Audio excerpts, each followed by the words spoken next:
కేంద్ర రాష్ట్ర పరిధిలో one nation one tax one market లక్ష్యంతో జీఎస్టీ పనిచేస్తుందని GST commissioner P Anand Kumar తెలిపారు. సిహాస్ జంక్షన్లోని జీఎస్టీ కార్యాలయంలో జరిగిన మీడియా సమావేశంలో ఆయన మాట్లాడారు. ప్రధాని మోడీ ఆశయం మేరకు జీఎస్టీ పనిచేస్తుందన్నారు. వ్యాట్ ఇతర ట్యాక్సులను కలిపి ఒకే ట్యాక్స్ గా జీఎస్టీ వచ్చిందన్నారు. ఎడ్యుకేషన్, హెల్త్ కేర్ తదితర వాటిపై జీఎస్టీ మినహాయింపు ఉంటుందన్నారు. నిత్యావసర సరుకులపై జీఎస్టీ వేస్తున్నారని తప్పుడు ప్రచారం జరుగుతోందని, బ్రాండెడ్ వస్తువులపై జీఎస్టీ ఉంటుందని, అన్బ్రాండెడ్ వస్తువులు అనగా పెరుగు, బియ్యం, నూనె తదితర వాటిపై ఉండదని, 25 కేజీలు దాటితే జీఎస్టీ వర్తిస్తుందన్నారు. 7 సంవత్సరాల 9 నెలల్లో 60,000 కోట్ల నుండి 1,00,000 కోట్ల పైన జీఎస్టీ వసూలు దాటిందన్నారు. ప్రభుత్వ, ప్రైవేట్ సెక్టార్లో జరుగుతున్న వాటిపై కూడా జీఎస్టీ ఉంటుందన్నారు. జీఎస్టీ వసూలు లేకపోతే దేశం అభివృద్ధి చెందదన్నారు. జీఎస్టీ ద్వారా వచ్చిన డబ్బులను ప్రభుత్వం పనులకు, సంక్షేమ పథకాలకు ఉపయోగిస్తుందన్నారు. అమరావతి, పోలవరం తదితర వాటికి జీఎస్టీ ద్వారా వచ్చిన డబ్బులను కేంద్ర ప్రభుత్వం కేటాయిస్తుందన్నారు. రాష్ట్రంలో 2 లక్షల మంది జీఎస్టీ ట్యాక్స్ పే చేసేవారున్నారన్నారు. మీడియా సమావేశంలో జీఎస్టీ అధికారులు సత్యనారాయణ, అరవింద్ దాస్, రవికిరణ్, వెంపల్ల శ్రీనివాస్ పాల్గొన్నారు. మీడియా మిత్రులందరికీ Guntur GST audit, central GST audit commissionerate తరపున, మా అధికారుల తరపున నా హృదయపూర్వక నమస్కారములు. నేను మీ అందరినీ ఈరోజు ఎందుకు పిలిచారంటే, ఈ గుంటూరు జిఎస్టీ ఆడిట్ కమిషనరేట్ ఎగ్జిస్టెన్స్కి వచ్చి 11 ఇయర్స్ అవుతుంది. అంటే జిఎస్టీ రాకముందు కూడా ఆడిట్ కమిషనరేట్ ఉండేది. 2014లో ఈ కమిషనరేట్ కేమ్ ఇంటూ ఎగ్జిస్టెన్స్. పేరైతే గుంటూరులో పెట్టుకున్నాము, కానీ విశాఖపట్నంలో ఉంటున్నాము. దానికి కారణం ఏంటంటే, బ్రిటిష్ టైమ్స్ నుంచి ఇక్కడ కస్టమ్ హౌస్ ఉండేది. కస్టమ్ హౌస్ మాకు ప్రిమైసెస్ ఉంది, ఇన్ఫ్రాస్ట్రక్చర్ ఉంది. తర్వాత జిఎస్టీ భవన్ కూడా వచ్చింది. అంతకుముందు సెంట్రల్ ఎక్సైజ్ భవన్ ఉండేది. అందుకని ఇక్కడ ఇన్ఫ్రాస్ట్రక్చర్ ఉంది, ఇక్కడ పెట్టాము. అయితే మా ఆఫీస్ గుంటూరులో ఉంది. అలానే ఇందాక మీకు చెప్పినట్టు రాజమండ్రిలో ఉంది, నెల్లూరులో ఉంది, తిరుపతిలో కూడా ఉంది. అయితే మేము ఒక నిర్ణయం తీసుకున్నాము. రానున్న కాలంలో ఈ గుంటూరు జిఎస్టీ ఆడిట్ కమిషనరేట్ని గుంటూరుకి తరలించాలని. బిఎస్ఎన్ఎల్ ప్రాపర్టీ 3 acres ఉన్నది. ఆ 3 acresని ఇంతకుముందు జిఎస్టీ గుంటూరు కమిషనరేట్ వాళ్ళు ఎక్వైర్ చేసి మాకు కొంత స్పేస్ ఇవ్వాలని అనుకున్నారు. అయితే అది నత్తనాడక నడుస్తుంది.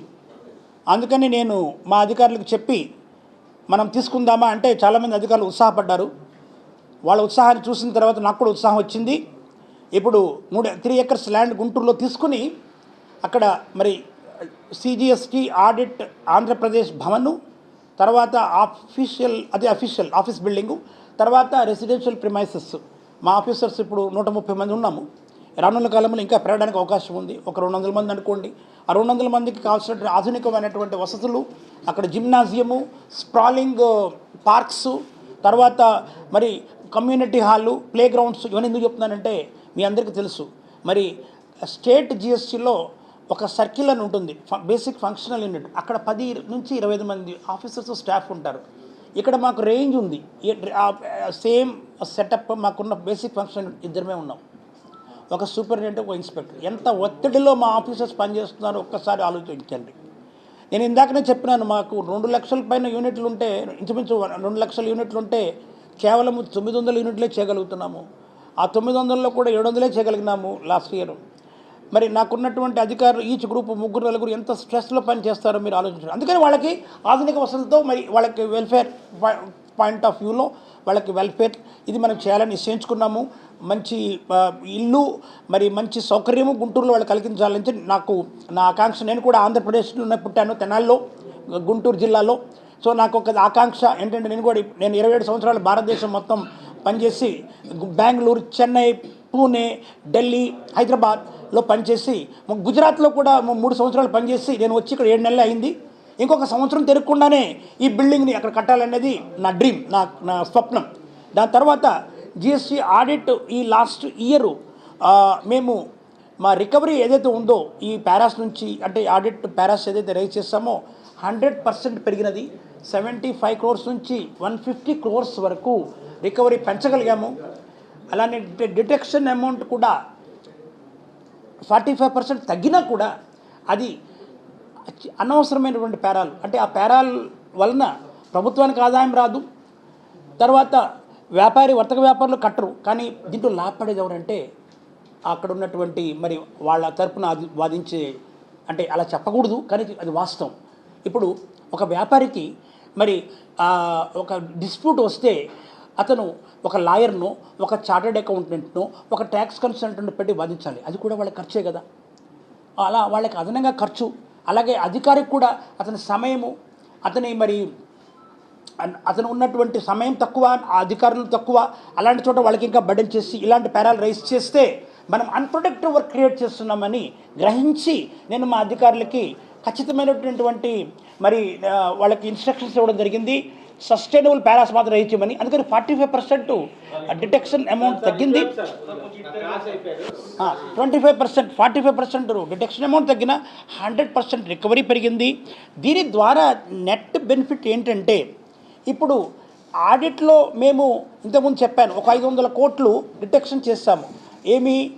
అది ఫేక్ ఇన్వాయిసెస్ అయితేనేమి, ఇర్రెగ్యులర్ ఇన్పుట్ ట్యాక్స్ క్రెడిట్ తీసుకోవడం వల్ల దానివల్ల ఏమవుతుందంటే రికవరీ పెరిగితే అది తెలుసుకున్నటువంటి మిగిలినటువంటి పారిశ్రామికవేత్తలు, ఆ రంగంలో ఎవరైతే ఉన్నారో బిల్డర్స్, ఆ రంగంలో ఎవరైతే రెస్టారెంట్ ఉన్నారో వాళ్ళు కూడా సర్దుకుని అటువంటి తప్పు చేయకుండా మళ్ళీ ప్రభుత్వ ఆదాయం ఇక్కడ 10 రూపాయలు వస్తే ఆడిట్లో అక్కడ 100 రూపాయలు పెట్టడానికి అవసరం ఉంది. 100 రూపాయలు అంటే రెగ్యులర్ ఆడిట్ కమిషన్. అంటే ఇక్కడ 150 కోట్లు రికవర్ చేస్తే ఆడిట్లో అక్కడ ఇప్పుడు ఇక్కడ ఆంధ్రప్రదేశ్లో ఉన్నటువంటి 3 కమిషనరేట్స్, అది విశాఖపట్నం, గుంటూరు, తిరుపతి, ఆదాయం ఒక 10 అంతలు పెరగడానికి అవకాశం ఉంది. అంటే 150 కోట్లు ఇక్కడ చేస్తే వాళ్ళకి 1500 కోట్లు రావచ్చు అదనంగా.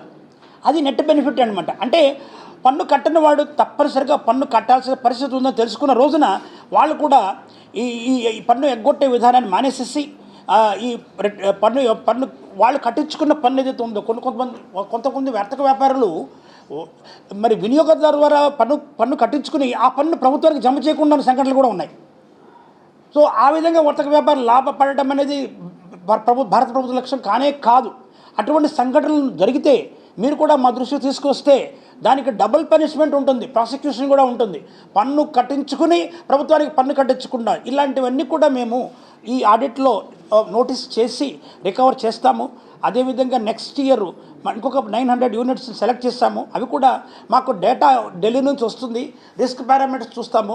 మాకున్న డేటా అంటే జిఎస్టీ రిటర్న్స్ డేటా, తర్వాత ఇన్కమ్ ట్యాక్స్ రిటర్న్ డేటా, తదితర మాకు హ్యూమన్ ఇంటెలిజెన్స్ తీసుకుని దాన్ని క్రోడీకరించి, ఇప్పుడు డేటా అనలిటిక్స్ అనేది మీకు తెలుసు, artificial intelligence order of the day, దాని ద్వారా రిస్క్ పారామీటర్స్ని తీసుకుని దాంట్లో కొన్ని యూనిట్స్ ఢిల్లీలో సెలెక్ట్ చేసి మాకు పంపించడం జరుగుతుంది. ఆ యూనిట్స్ని అలాగే లోకల్గా కూడా నాకున్న నాలెడ్జ్ నుంచి, లోకల్గా మాకున్న ఇన్పుట్స్ నుంచి కూడా కొన్ని యూనిట్స్ 150 యూనిట్స్లో 200 యూనిట్స్లో మేము సెలెక్ట్ చేస్తాము. అవే యూనిట్స్ని ఆడిట్ చేసి నెక్స్ట్ ఇయర్ ఈ 150 కోట్లు ఏదైతే ఈ సంవత్సరం మేము రికవర్ చేశామో నెక్స్ట్ ఇయర్ 300 కోట్లు రికవర్ చేయడానికి మేము ఉద్యమిస్తున్నామని మీ అందరికీ తెలియజేస్తున్నాము.